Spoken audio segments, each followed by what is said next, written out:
Ladies and gentlemen, my name is Ellison Cruz, and I'd like to welcome you back to Shadow of the Colossus, where previously we felt the lion-like creatures Colossia, and now we're more or less prepared to take on one of my least favorite in this entire game, Pelagia. And what's worse is that this time we'll be playing on hard, which makes this behemoth no more or less fun than it would have been otherwise, if that makes sense. Anyway, for our new equip, we've got ourselves the illustrious Shaman's Mask, which might be of some use since it will increase our defense, but also increase our fabulosity meter tenfold, which we may need to counteract the literal faux pas of this game. But anyway, aggro, how's it going? Our lovely white steed of great justice. God, I love aggro. I just love like the little minimal touches you can give them with like the most random quote-unquote cheat codes of this game. It's bizarre.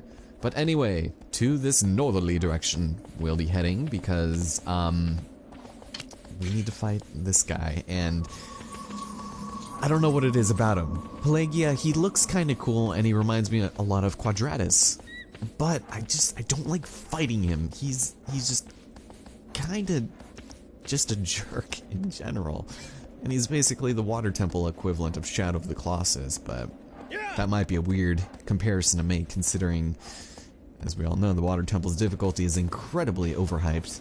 But I'm telling you, there are very few redeeming factors about this fight, aside from, needless to say, the amazing journey it takes to get there. I know I've said this every time we've ridden somewhere, but by God, I absolutely love the places we have to go through to reach this guy. We're constantly traveling through different terrains and forests, and what would otherwise be an extremely underwhelming adventure turns into something very special. And it's weird because you would think this repetition of riding aggro to a boss, like a boss, would get boring, but it gets much more intriguing, and at least to me it does. Just, I don't know. Although it is taking kind of a while to get there, but that's right, this is a new area that we have yet to visit, and since I'm just still recording this from the last one, I forgot to check what this area was called, but it is so cool. And the first time I came here, I spent close to 45 actual minutes just exploring the inside of this dark, damp, just forest area that I could sleep in. Like every single place here, I would just set up camp and just lie down and rest. God, it would be the best sleep I've ever gotten, that's for sure. Oh man, you're gonna be a little bit careful because there is actually a bit of a steep drop here. I accidentally jumped into this once, and it was not fun. But just this mysterious canyon, this wooded. Damn it. I don't know how speedrunners could do this. Just speed through the game and not appreciate this. I mean, God. Look at this place. Christ. Anytime I play this, I think this is how, like a Zelda game should be, like Twilight Princess, if it had this sort of style and this sort of element to it, that it would be so good. Also, I lost to aggro back there, so we need to go out this way because surprisingly, this is actually right next to where we entered this area. You basically just U-turn to continue forward, and then we'll, thanks aggro, and then you just move forward. God, but look at this. I don't know. Sometimes I think I just should just not have ever done commentary for this game because I can't do it justice. There's nothing I can say that could add anything to the appeal of somebody wanting to see footage from this game. I guess aside from maybe beating some of the bosses and some of the shortcuts I've learned over the years. But then again, at this point, it's like 8 years old, so oh God. So there's this beautiful waterfall. Jesus Christ. I'm sorry. And also, down over here, once we keep moving, I probably should have ridden aggro, but at this point, we're actually gonna have to ditch him for this next fight. It's a little unfortunate, but that's okay. I wonder if Aggro is actually still following me. It's hard to tell. That'd be kind of cool if he was, because I haven't called him in a bit, but yeah. Like this little ledge that we're running along, and also try not to fall, otherwise we'll die. Oh, Aggro! Hey, buddy. I missed you. Thanks for joining us. And we can just take a quick save over here. Good boy. Good boy. This is unfortunately where we need to leave. And also, Aggro's a girl, so I don't know what I'm smoking. Alright, so we can take a rest, pray at the altar, and let's take a look at our saves. Yeah, I have played this game way too much for my own good. You would think I'd be able to come up with some better commentary in the process, but I don't know. I just feel like rehearsing for commentary, aside from like some of the factoids I've been throwing up, is a little bit, yeah. It kind of diminishes the quality of the project, I think, if you pre-rehearse way too much. Anyways, to get on the other side of the... Wow, why'd you do that, Wander? That was bizarre. We need to get on the other side of the waterfall, and basically most of this fight takes place in water, and small islands and random places. It's not that great. And we can actually swim in this water because it gets much more calm, strangely enough. And this place, I explored for so long too. I was convinced there were things to be found, like over there, off in the distance. They have those platforms there, and I thought I could get over there and that there would be like a little secret just somewhere over there. But it's weird because once you start trying to jump over there, the game will actually suck you into the waterfall and not let you jump over there. I think I might have almost made it once, or I did. I don't recall. This was a really long time ago, but it literally just stops you from continuing forward. Oh my god. Fumito Ueda, I swear to God, you need to come out with The Last Guardian at some point or another. I really would like to see some sort of, I don't know, overarching sort of continuation, I guess, a spiritual successor, if you will. But of course, it's not going to be shown at E3 this year, so there goes that. But yeah, this is the lair from which we will fight the boss, a small lake at the top of the waterfall. And I kind of hate it. I'm sorry. If you guys are a fan of Pelagia, or Pelagia, I don't know, however you want to pronounce it, then I apologize. But this should hopefully go a little bit quick because there are a lot of really tricky maneuvers you can employ here, and you'll be good. So to summon this strong creature, by God, go to this island and let's go and wait for him.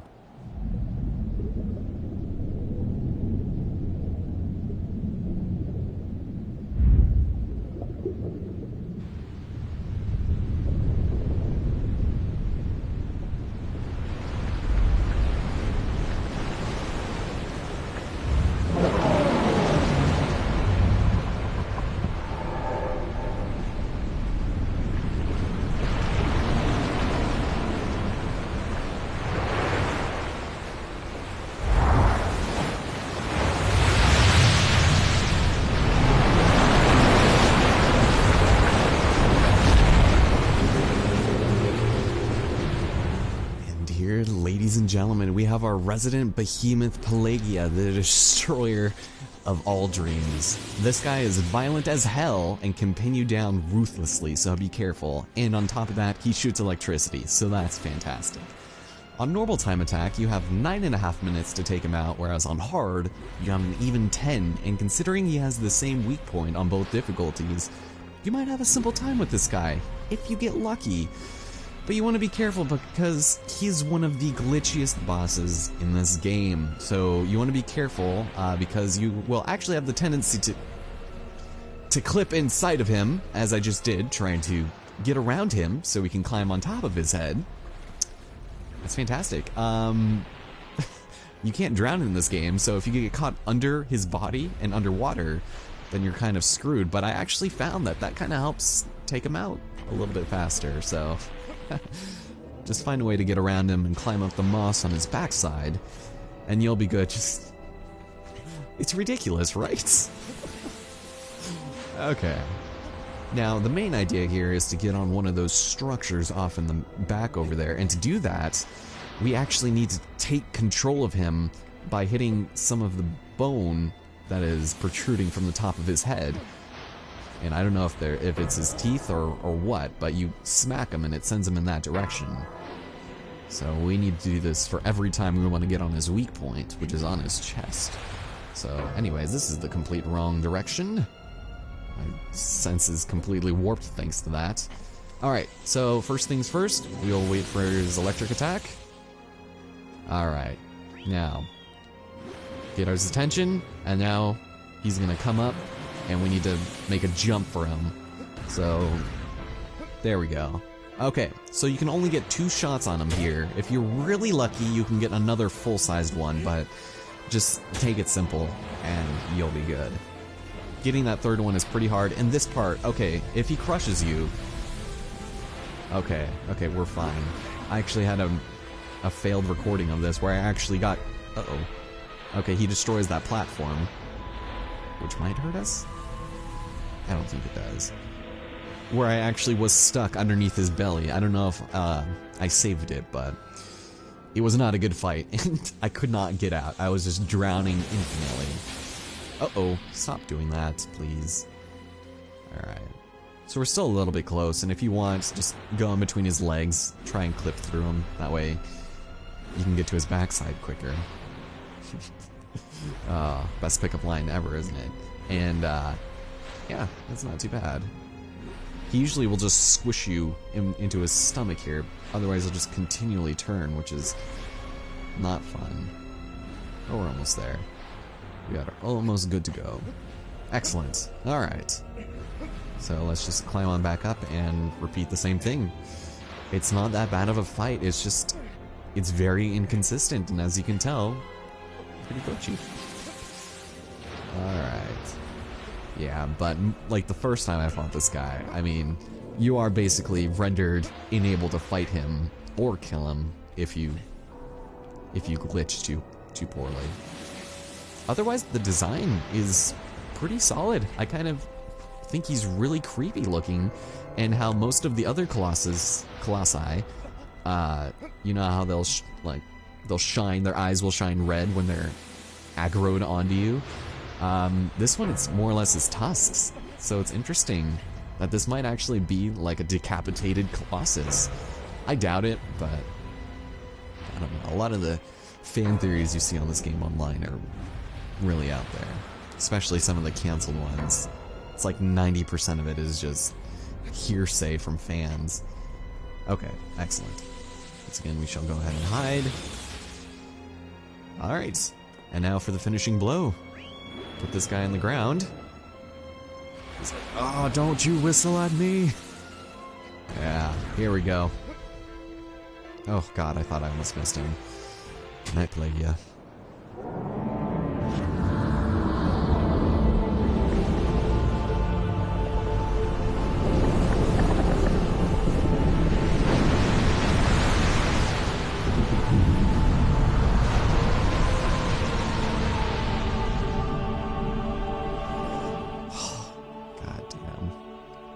As he sinks to the bottom of the lake.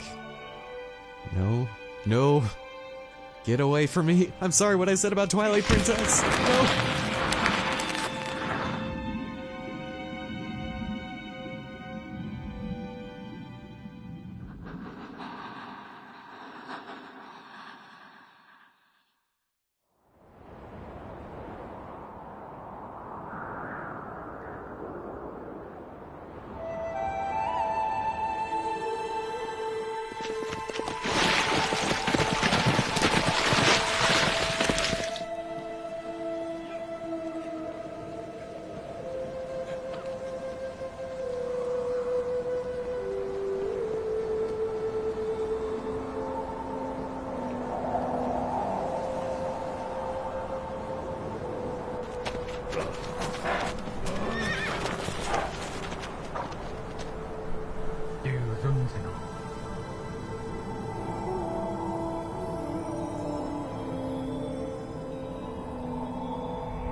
So indeed, ladies and gentlemen, next time on Shadow of the Colossus, we're taking the fight to the sky, and fortunately, Aggro will be there to bless us with their presence as we take on fan favorite Colossus number 13, Phalanx, which, personally, despite not having a huge affinity for desert levels, I really enjoy this guy, and I'm really excited to fight him because it could go so wrong. But that'll happen next time. My name is Alison Cruz, and I'll see you then.